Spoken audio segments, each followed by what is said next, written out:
All right, YouTube, I am back with Cameron at Wet Spot Tropical Fishes Warehouse. Today we're looking at kind of alternative algae eaters. We all know and love bushy nose plecos, but there's a whole slew of other fish that can eat algae for you, and that's what we're going to look at today. What do we got here? So these are military helmet snails, is what we call them. Neratina sp. They might be Polydra, not really sure on that. I will totally admit that a lot of my knowledge falls flat when it comes to some of the inverts. I like these guys. They're a nerite type of snail. Same rules apply. You want to flip them back on to the right side up if they're upside down, like this poor guy is. These are fantastic algae eaters. Are they just as good as some like the red onions or like zebra nerites that you see? Yes. Do I feel like they are somehow still a hardier and better algae eater? Also, yes. I just like these guys a lot. I have several right now that I've had for multiple years. Not to say that zebra nerites or other nerite types are bad algae eaters. These just seem to really be, in my experience, the cream of the crop. They're also jet black, which I think is cool. They do seem to lay a lot less eggs all over the place than some of the other nerite types do. I've certainly seen my share with some of these guys that do have eggs on their shells or on parts of the aquarium, but it's not an epidemic like it can be sometimes. I just really love these guys. Do they need brackish or to spawn, or? I believe so. Okay. Fantastic snail. Again, this is mostly, you know, old salt fish keeper like, well, this worked really well for me, but darn if these guys didn't. They clean everything. Like I've added them fresh to tanks, and then it's very noticeable hours later, even though I don't tend to have too much algae in my own tanks at home. They're awesome. So for the snail haters, these aren't going to go crazy and reproduce like pond snails or bladder snails, so you're good there. All right, and the good old-fashioned Pandara. Tell us about these. These guys are great. Pandagaras aren't going to get huge. Biggest one I've ever seen was probably 3 inches. They do get some really nice kind of orange and red hue to them, in addition to the yellowy and gray pattern on them. Beautiful little fish, really funny, cute look to them. Fantastic algae eaters. If it's a flat surface like a rock or a glass, they are going to mow it down, and they will show you with their nice kind of sucker mouth. It's really cool to see. Not too hard to spawn in captivity, pretty peaceful. Might occasionally shove something small out of the way, but they don't have the mouth to really eat anything, so I wouldn't worry about that. Really colorful, small algae eater. Main note is that they do come from faster flowing areas. Wouldn't be a terrible idea to have a bit more flow in there, or like an additional air stone if you're not running it. But wonderful fish. I will also throw out that you want to have a tight lid. A lot of garas can be good jumpers, and my experience in fish store settings has taught me that within the first 48 hours is when garas are most curious, and that's when they would be most likely to hop out. After that, they seem to figure out at least a little bit of the limits of their new glass home. But great fish, it's a classic for a reason. All right, and next you're picking gobies. Let's hear it. Yeah, so these guys are in the genus Sissiopterus. This is probably the species Longophilus, what we are calling the Threadfin funky goby, which is certainly on the Mount Rushmore of fish common names. I love these guys. A lot of the time, much like their close cousins, the Steenfodons, males won't always be showing their full color, but this species will get some beautiful reds and blues to it. A lot of fish in this genus will.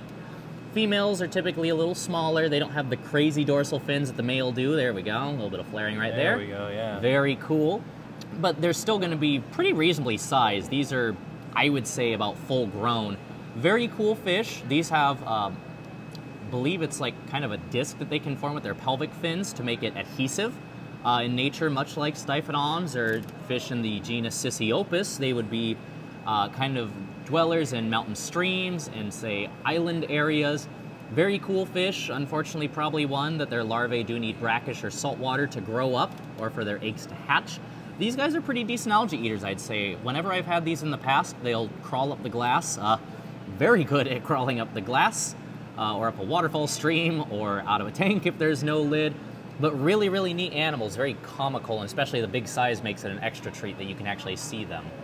All right, so what are we looking at here? So these are going to be a smaller, kind of mountain hill stream dwelling goby in the island areas. This is going to be the blue cobalt goby, Steenfott simoni. These guys will eat some algae. I certainly wouldn't expect them to like clean up a problem. In nature, a lot of the time what they would do is there would be like pebbles or other rocky surfaces that they would graze, and watching them, you can see a few of them. They'll either be very rapid, where they're kind of combing through it very fast, or it'll be one big gulp. These guys would be an Aufwuchs feeder in nature, trying to get the little invertebrates that are living in algae or plant matter when they graze on it. These are notable because, much like the vast majority of Steenfott gobies, males, when you give them enough time, you can see some nice shiny face on this guy up front, they become incredible. A courting male is going to be ridiculously blue. You'll see black, you'll see purple, you'll see everything. It's just this incredible iridescent, icy looking flash of color. It's a shame that they don't do it more often, or that females don't, but they're still very pretty little fish. Don't get very large, maybe 1.5 inches, and once settled, they're just fantastic little community denizens, just maybe a little bit trickier to feed. Don't always take, say, like flake food off the bat, so be ready with frozen or live, or maybe really small granules or pellets, or even some nice algae-covered rocks. They're just goofballs. I love them so much. Okay, here we go. The old red-tail shark as an algae eater, huh? I am biased, but yes, they are going to be close relatives of, say, like your Siamese algae eater, your flying foxes. They certainly don't have the dentition to really graze algae off the glass. Are they going to eat hair algae? Probably not unless they're starving. I certainly wouldn't put it past them. In nature, a lot of the time, these guys would be around tangles of logs, and I always really enjoyed watching mine graze up and down the logs. I swear once or twice I also saw mine eat blackbeard algae, but I wouldn't rely on them to do any of that. But they are a wonderful fish. They do eat some algae, and unfortunately oft-maligned. I know that they have a reputation. I certainly think that they deserve it in most cases, but it is an algae eater, and it is a really cool looking one. So even if you have, you know, more of a rough and tumble tank, but you need something to just clean off some decor, some logs every once in a while, make sure things aren't getting too stagnant or stale, why not a red-tailed shark? I mean, it's a beautiful fish. It is a classic for a reason, aggression issues beside, but they will help some, just like their close relatives. There you go. All right, I am really, really excited to see these, the red-tail pandas, or the red-tail garas. Tell us about these. This fish is awesome. I'm not going to pretend like they're not one of the more unusual looking fish.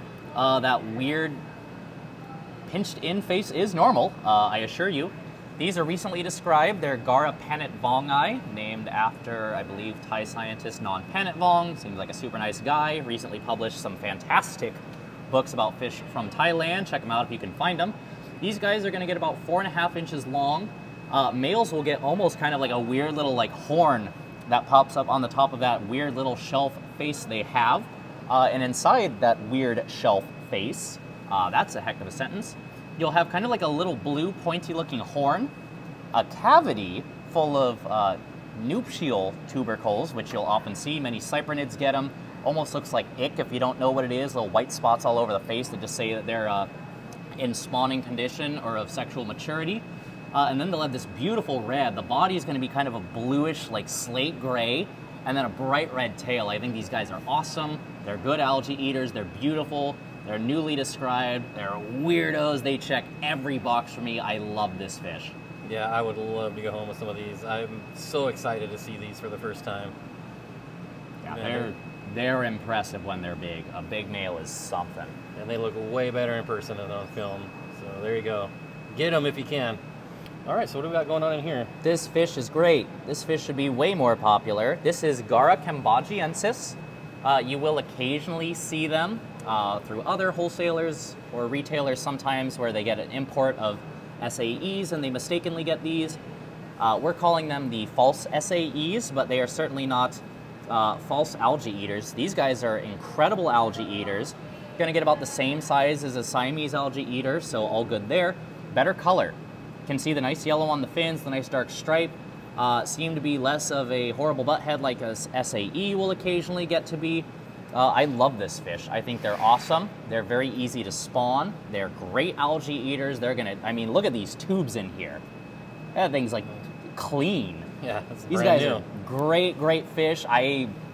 Were I president of weird fish dealings, I would certainly make these guys the normal SAE and boot the other one out, but that's just my opinion. I think these guys are awesome. It's all the fun of an SAE, but with better color. And they're really fun to watch, obviously. Super active and just beautiful fins. I love these too.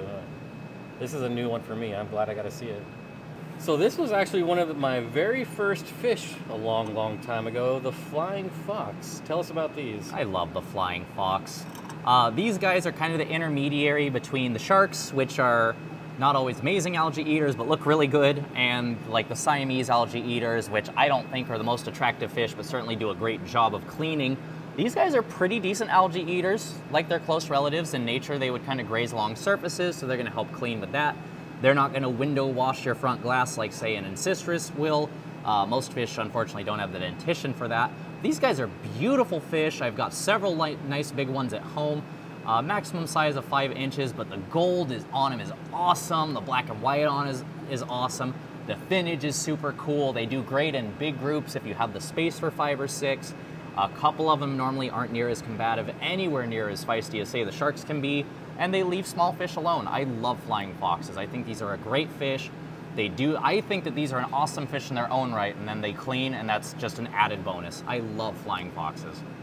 So I bought one of these. They only had one left, and it ended up schooling all day with my roseline sharks, which is pretty cool. It's kind of funny.